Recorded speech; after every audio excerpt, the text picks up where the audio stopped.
Hello everyone, welcome back to my YouTube channel. So आज हम part second of jaundice के बारे में डिस्कस करेंगे। मैं एक बार थोड़ा सा क्विक रिवीजन करवा देती हूँ कि जो फर्स्ट पार्ट है उसके अंदर हमने डेफिनेशन पढ़ा था कि येलो पिगमेंटेशन होता है। फिर हमने नॉर्मल बिलीरुबिन मेटाबॉलिज्म के बारे में डिस्कस किया था। इसके अंदर फिर हमने आगे इसके जो पैथोफिजियोलॉजी के बेसिस पे क्या क्या रीज़न हो सकते हैं कि या तो बिलीरुबिन का प्रोडक्शन इंक्रीज हो गया होगा, या फिर हिपेटिक अपटेक नहीं हो पा रहा, या फिर जो है हमारा हिपेटिक कॉन्जुगेशन डिक्रीज हो गया, या फिर आगे एक्सक्रीशन जो है वो डिक्रीज हो गया। इसकी वजह से जॉन्डिस जैसी कंप्लेंट्स जो है वो देखने को मिलती हैं। उसके बाद में हमने वहाँ पे क्लासिफिकेशन डिस्कस किया कि क्या क्या क्लासिफिकेशन होता है जॉन्डिस का, जिसमें हमने प्री हिपेटिक या फिर हिमोलिटिक, सेकंड हिपेटिक या हेपेटोसेल्युलर, और थर्ड जो है हमने प्री हिपेटिक और ऑब्स्ट्रक्टिव जॉन्डिस के बारे में हमने डिस्कस किया था। आज हम जो डिस्कस करने वाले हैं that is clinical feature. Clinical feature की अगर अपन बात करते हैं, क्लिनिकल जो फीचर्स आते हैं मीन्स जो पेशेंट के अंदर जो सिम्टम्स आते हैं वो स्टेजेस के अकॉर्डिंग होते हैं। जैसे प्री हिपेटिक के कुछ अलग सिम्टम्स होंगे, हिपेटिक के कुछ अलग सिम्टम्स होंगे, और पोस्ट हिपेटिक के कुछ अलग सिम्टम्स होंगे। इनको मैं आपको थोड़ा थोड़ा एक्सप्लेन करने की कोशिश करूँगी। सबसे पहले जो है मैंने पहले ही देखो बता दिया था कि जब अनकॉन्जुगेटेड बिलीरुबिन जो होता है ये वाटर सॉल्युबल नहीं होता। ये मैंने पहले एक्सप्लेन किया था कि अनकॉन्जुगेटेड बिलीरुबिन वाटर सॉल्युबल नहीं होता, बल्कि जो कॉन्जुगेटेड बिलीरुबिन बनता है वो वाटर सॉल्युबल होता है। प्री हिपेटिक के अंदर क्या होता है, प्री हिपेटिक के अंदर हमारे पास क्या कंडीशन आती है, जैसे कि लीवर से पहले पहले कंडीशन मैंने बताई थी, तो यहाँ पे अपने पास सिर्फ अनकॉन्जुगेटेड बिलीरुबिन तक की कंडीशन आती है कि अगर प्री हिपेटिक होगा, बहुत ज़्यादा जो आरबीसीज़ का डिस्ट्रक्शन हो रहा है, फिर बहुत ज़्यादा आरबीसीज़ बन रही हैं, जिसकी वजह से अपने पास बिलीरुबिन का प्रोडक्शन बहुत ज़्यादा हो रहा है, और यहाँ पे अनकॉन्जुगेटेड बिलीरुबिन अपने पास बन रहा है। यही अनकॉन्जुगेटेड बिलीरुबिन जो होता है, अगर बॉडी के अंदर बहुत ज़्यादा अनकॉन्जुगेटेड बिलीरुबिन अगर एक्यूमुलेट होने लग जाता है, तो उसकी वजह से क्या क्या फीचर्स देखने को मिलते हैं। उसकी वजह से हमें, जैसे बिलीरुबिन है तो देखने को बिल्कुल नहीं मिलेगा। क्यों नहीं मिलेगा? क्योंकि वो अनसॉल्युबल है वाटर के अंदर, वाटर में सॉल्युबल नहीं होता वो, ठीक है। यूरिन जो है, यूरिया के थ्रू या यूरिन के थ्रू बिलीरुबिन का सिक्रेशन नहीं होगा। ये तो अपना फर्स्ट पार्ट है, ठीक है। अब दूसरी चीज़ क्या है कि स्टूल जो होता है वो नॉर्मल भी हो सकता है अगर कम है जॉन्डिस है, और डार्क कलर का भी हो सकता है कि अगर जॉन्डिस बहुत ज़्यादा सीवियर हो चुका है। यूरिन तो अपना नॉर्मल कलर का होगा, ये हमको पता है क्योंकि बिलीरुबिन नहीं है, ठीक है। उसके साथ जितना भी ये जो अनकॉन्जुगेटेड बिलीरुबिन होता है, ये सारे का सारा कहाँ जाएगा? स्मॉल इंटेस्टाइन के थ्रू, और अपना जो अपना फिसिस वगैरह होगा उसके अंदर जाएगा, ठीक है। मतलब ब्लड के अंदर नहीं आया क्योंकि वाटर सॉल्युबल नहीं है, तो ब्लड के अंदर इसका कोई भी रोल जो है वो नहीं है कि ब्लड के अंदर एब्जॉर्ब वगैरह नहीं हुआ। ये पूरा का पूरा स्टर्कोबिलिनोजन वगैरह के थ्रू बाहर की तरफ एक्सक्रीट आउट होते हैं। अगर स्टूल में के थ्रू निकल गया, ब्लड में नहीं आया, तो मतलब वहाँ पे प्रूराइटिस देखने को नहीं मिलेगा, मतलब इचिंग वगैरह देखने को नहीं मिलेगी, ठीक है। उसके साथ अगर बहुत ज़्यादा अगर आगे की तरफ कंडीशन चल रही है, तो पर्सन को एनीमिया जैसी कंडीशन देखने को मिलेगी क्योंकि हीमोलाइटिक है, बहुत ज़्यादा डिस्ट्रक्शन हो रहा है आरबीसीज वगैरह का, तो एनीमिया आ सकता है।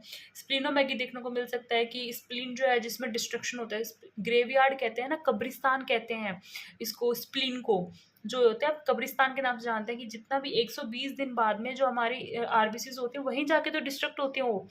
स्प्लीनोमेगेली अगर बहुत ज़्यादा आरबीसी डैमेज हो रही है तो स्प्लीन को बहुत ज़्यादा काम करना पड़ रहा है, मतलब स्प्लीन की साइज़ बढ़ जाएगी, स्प्लीन अपनी साइज़ में बढ़ जाएगी, दैट इज़ स्प्लीनोमेगेली देखने को मिल सकता है। प्लाज्मा बिलीरुबिन का लेवल जो होता है यूजुअली लेस देन 10 माइक्रोमोल पर लीटर, मतलब मैंने वही तो एक्सप्लेन किया कि प्लाज्मा के अंदर या फिर जो ब्लड है उसके अंदर बिलीरुबिन का लेवल कम देखने को मिलता है क्योंकि ये वाटर सॉल्युबल नहीं होता, इसलिए, ठीक है। अब मैं सेकंड डिस्कस करेंगे अपन हिपेटिक। हिपेटिक में क्या डिस्कस करेंगे कि लीवर वाली जो चीज़ है, इस अगर यहाँ पे मतलब कि अगर है अपना यहाँ पे कोई प्रॉब्लम है, तो उसकी वजह से क्या क्या क्लिनिकल फीचर्स देखने को मिल सकते हैं, और उसके बाद में हम इसके बाद में जो है मतलब कि ऑब्स्ट्रक्शन हो गया या फिर जो भी चीज़ें इसके बाद की जो चीज़ें हैं वो हम देखेंगे, ठीक है। हिपेटिक की अगर मैं बात करती हूँ, हिपेटिक के अंदर क्या होता है, जैसे कि मैंने बोला कि अपनी जो लीवर है, जैसे लीवर है इसमें ऊपर से अनकॉन्जुगेटेड बिलीरुबिन आया और लीवर में कॉन्जुगेटेड बिलीरुबिन की फॉर्म में कन्वर्ट हो गया। मतलब अब मेरे पास लीवर में कॉन्जुगेटेड तो बिलीरुबिन तो बन गया ना, ठीक है। तो अब ये कॉन्जुगेटेड बिलीरुबिन क्या करेगा? ये कॉन्जुगेटेड बिलीरुबिन क्या होता है? वाटर सॉल्युबल होता है। वाटर सॉल्युबल होता है मतलब यूरिन के थ्रू बाहर निकलने की कोशिश करेगा, मतलब बिलीरुबिन में यूरिया देखने को मिलेगा, ठीक है। यूरिन के अंदर बिलीरुबिन का देखने को मिलेगा। और साथ के अंदर ये क्या होता है, वाटर सॉल्युबल है, ज़्यादा से ज़्यादा यूरिन के थ्रू देखने को मिलेगा, स्टूल के अंदर कम जाएगा, तो स्टूल या तो पेल कलर का होगा, बहुत ही हल्का पीलापन हो गया, फिर एकदम क्ले कलर का वाइटिश जैसा स्टूल होगा, ठीक है। उसके बाद में क्ले कलर थोड़ा इसमें कम ही देखने को मिलता है, वो जनरली पोस्ट हिपैटिक में ज़्यादातर ज़्यादा मतलब कि है देखने को मिलता है। तो अगर बिलीरुबिन कॉन्जुगेटेड बिलीरुबिन बन गया, कॉन्जुगेटेड बिलीरुबिन क्या होता है, वाटर सॉल्युबल होता है, वाटर सॉल्युबल होता है मतलब ब्लड के अंदर आ गया, ठीक है। कॉन्जुगेटेड बिलीरुबिन क्या हो गया, ब्लड में आ गया, ब्लड में आ गया मतलब ब्लड के अंदर इसका लेवल बहुत ज़्यादा बढ़ गया। तो बहुत ज़्यादा बढ़ गया, ब्लड कहाँ जाता है, अपना किडनी के पास, किडनी के पास प्योरीफाई होने जाता है, तो यूरिन के थ्रू निकलेगा बिलीरुबिन, एक तो ये बात हो गई। दूसरा, सीरम के अंदर बाइल एसिड का कंटेंट बहुत ज़्यादा रहेगा, मतलब अपना जो ब्लड है, ब्लड में जो सीरम है उसके अंदर बाइल एसिड का कंटेंट, जो बाइल एसिड्स हैं वो एक्यूमुलेट हो जाएंगे। कहाँ, अपने ब्लड के अंदर या फिर अपनी जो स्किन है उसके नीचे बहुत ज़्यादा bile acids bile acids bile acids बन जाएंगे, जिसकी वजह से प्रूराइटिस देखने को मिलता है। प्रूराइटिस क्या होगी, पेशेंट को ईचिंग होगी, पेशेंट क्या करेगा, खुजली करेगा, उसको खाज होगी पेशेंट को। सो इसके अंदर प्रूराइटिस जैसी कंडीशन देखने को मिलती है, ठीक है, क्योंकि कॉन्जुगेटेड बिलीरुबिन क्या था, वाटर सॉल्युबल था, इसकी वजह से। और अगली चीज, एलिवेटेड सीरम एल्कलाइन फोस्फेटेस, ये मैं आगे एक्सप्लेन करूंगी आपको, ठीक है। जब मैं इन्वेस्टिगेशन की बात करूंगी अभी जस्ट आगे, तो मैं एक्सप्लेन करूंगी इसको कि सीरम एल्कलाइन फोस्फेटेस का लेवल भी क्या होता है, बहुत ज़्यादा बढ़ जाता है। टेंडर हिपेटोमेगेली मतलब कि आगे बहुत आगे कंडीशन में देखने को मिलता है कि आप जब है ना लीवर के वाले पोर्शन पे हाथ लगाते हो आपको टेंडरनेस फील होती है, ठीक है। तो ये चीज़ है। अब बात आती है पोस्ट हिपेटिक की, मतलब कॉन्जुगेटेड बिलीरुबिन बन गया, उसको आगे गॉल ब्लैडर के पास जाना है, बट ये जो पाथवे है ये ऑब्स्ट्रक्ट हो गया यहाँ पे, ठीक है। अब क्या हो सकता है, अगर यहाँ से ये कॉन्जुगेट बिलीरुबिन मतलब ये मेरी लीवर है, इसने बनाया, ठीक है, ये पाथ के थ्रू इसको बाहर जाना था, गॉल ब्लैडर के पास जाना था, बट ये यहीं फिल होने लग गया पूरा, आगे तो जा ही नहीं पा रहा। तो जब बिलीरुबिन आगे जा ही नहीं पाएगा तो स्टूल कैसा होगा, स्टूल में तो स्टर्कोबिलिरुबिन बनेंगे ही नहीं, तो स्टूल एकदम पेल, एकदम या फिर एकदम क्ले कलर्ड स्टूल देखना बहुत ही प्रोमिनेंट होता है, एकदम क्ले कलर्ड, एकदम वाइटिश जैसा सफ़ेद सफ़ेद जो है पर्सन को स्टूल आता है, ठीक है। क्योंकि आगे तो बिलीरुबिन गया ही नहीं ना, वो तो यहीं स्टक हो गया, ऑब्स्ट्रक्ट हो गया यहीं पे।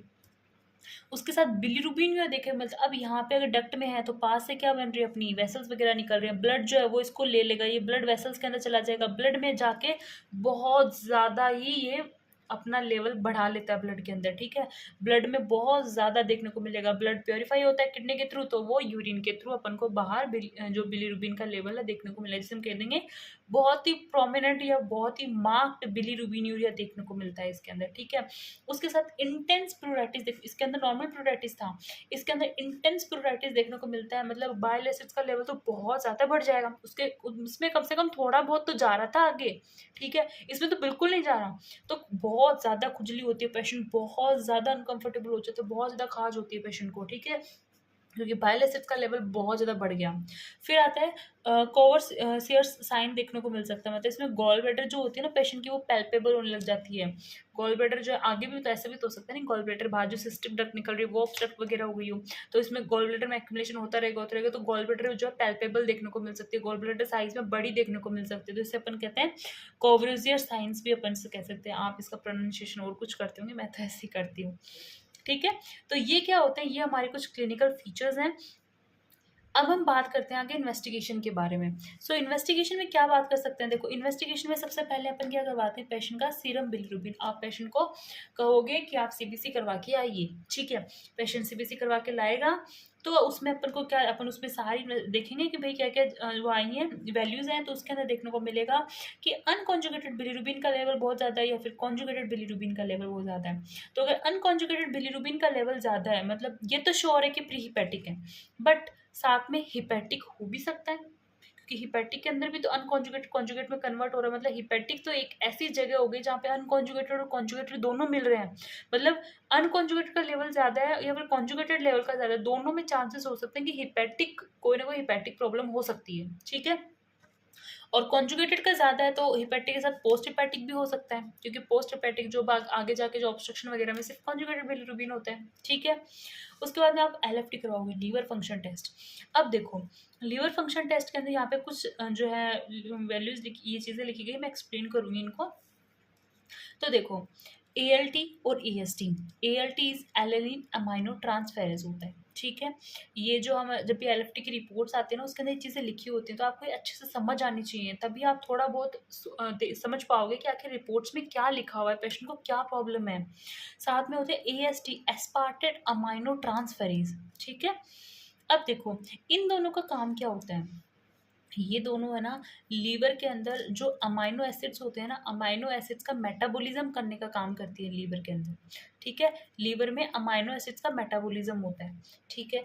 ये लीवर के अंदर अमाइनो एसिड का मेटाबॉलिज्म करेंगी, नॉर्मली करती हैं, बट जब इनका लेवल बहुत ज़्यादा हाई हो जाता है एएलटी और एएसटी का, तब ये माना जाता है, मतलब लीवर के अंदर नॉर्मल जो लीवर का जो है अपनी हेल्प कर रही थी अमाइनो एसिड मेटाबॉलिज्म में, अब लीवर के ऊपर क्या हो रहा है, अगर इनकी वैल्यूज चेंज हो रही हैं, मतलब लीवर में कुछ ना कुछ डिसफंक्शन हो रहा है, मतलब लीवर के अंदर कुछ ना कुछ तो पैथोलॉजी है, और ये कंडीशन आगे चल के एक्यूट रीनल ये जो सॉरी एक्यूट लीवर फेलियर जैसी कंडीशन जो होती हैं वो भी कॉज करती हैं, ठीक है?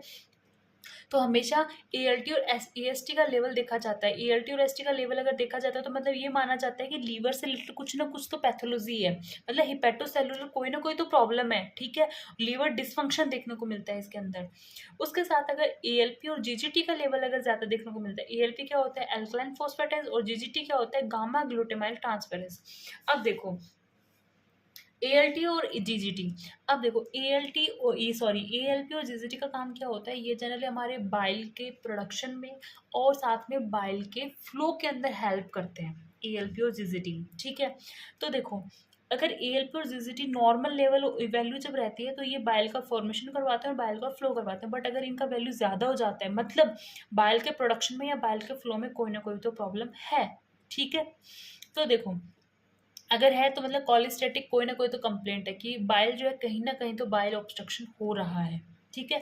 तो देखो ये चीज़ इसके अंदर, ये चीज़ वैसे इसमें भी देखने को मिलती है, सेम ही है, अल्कलाइन जो सीरम अल्कलाइन फोस्फेटेस का लेवल इसमें भी ज़्यादा देखने को मिलता है, इसमें भी ज़्यादा देखने को मिलता है, ठीक है? क्योंकि दोनों के अंदर ही क्या होता है, दोनों के अंदर ही लीवर से आगे की तरफ बाइल का प्रोडक्शन, आगे बाइल जो ट्रांसफर नहीं हो पा रहा, मतलब इसमें लीवर के अंदर पैथोलॉजी है और इसके अंदर भी लीवर के अंदर आगे जाके पैथोलॉजी ऑब्वियसली प्रोड्यूस ही होंगे अगर बाइल वहीं ऑब्स्ट्रक्ट हो रहा है तो। सो दोनों के अंदर जो है एएलपी का वैल्यू ज़्यादा देखने को मिलता है। एएलपी क्या करवाता है, बाइल के प्रोडक्शन में और बाइल के फ्लो के अंदर हेल्प करता है, बट अगर यही गड़बड़ हो जाएगा, मतलब बाइल का फ्लो या ऑब्स्ट्रक्शन नहीं हो पा रहा, मतलब इनकी वैल्यू और ज़्यादा बढ़ेगी, ठीक है? प्रोलॉन्ग पीटी और INR, PT is prothrombin time होता है, मतलब क्लॉटिंग फैक्टर से रिलेटेड होता है, और आईएनआर जो होती है इंटरनेशनल नॉर्मलाइज्ड रेशियो दे रखा है इसके लिए। तो इसमें बोला है कि वैसे लीवर जो है ना 4 प्रकार के क्लॉटिंग फैक्टर्स का प्रोडक्शन करती है। क्लॉटिंग फैक्टर सेकंड और 7th, 9th और 10th, ये 4 जो है ये क्लॉटिंग फैक्टर लीवर के द्वारा प्रोड्यूस किए जाते हैं। अगर प्रोथ्रोम्बिन अगर अपन को प्रोलॉन्ग दिखता है, बढ़ता हुआ दिखता है, तो इसके अंदर ये बताया जाता है कि लीवर के अंदर कोई ना कोई डिस्फंक्शन हो रहा है, सीवियर डिस्फंक्शन है लीवर के अंदर, ठीक है? यूरिन एनालिसिस करोगे आप, पेशेंट का यूरिन जो है, यूरिन के सैंपल की जांच करोगे, उसके अंदर अपन को वैल्यू पता चलेगी कि यूरिन के अंदर आखिर कितना बिलिरुबिन का सिक्रेशन हो रहा है, ठीक है? इमेजिंग करवा सकते हो आप, अल्ट्रासोनोग्राफी वगैरह करवा सकते हो, हिपेटोमेगाली, स्प्लीनोमेगाली, या फिर जो भी है उसको देखने के लिए, ऑब्स्ट्रक्शन वगैरह देखने के लिए, या फिर एमआरसीपी, आरसीपी या सीटी स्कैन वगैरह जैसे चीज़ें हैं वो भी अपन परफॉर्म करवा सकते हैं, ठीक है? उसके बाद में मैनेजमेंट की बात करते हैं, तो मैनेजमेंट के अंदर तो वही होगा कि जो भी अंडरलाइन कॉजेज उनको ट्रीट कीजिए सबसे पहले, और जो हिपेटोटॉक्सिक ड्रग, अगर पेशेंट कोई ऐसे ड्रग्स ले रहा है, ऐसी कोई दवाई ले रहा है जो उसके लीवर को डैमेज कर रहा है, तो उनको स्टॉप कीजिए सबसे पहले तो। अल्कोहल को कम्प्लीटली बंद कीजिए। अगर मलेरिया जैसी कंडीशन है तो उनको ट्रीट कीजिए। ऑटोइम्यून कोई डिजीज है तो ऑटोइम्यून थेरेपीज दीजिए, और अगर स्टोन वगैरह तो उसको रिमूव करवाइए। यही इसके मैनेजमेंट के अंदर जो है अपन को देखने को मिलता है। आई होप आपको समझ में आया होगा। अगर आपको कोई भी क्वेरी है अगर जॉन्डिस से रिलेटेड, तो आप मुझे कमेंट सेक्शन के अंदर कमेंट कर सकते हैं। Thank you.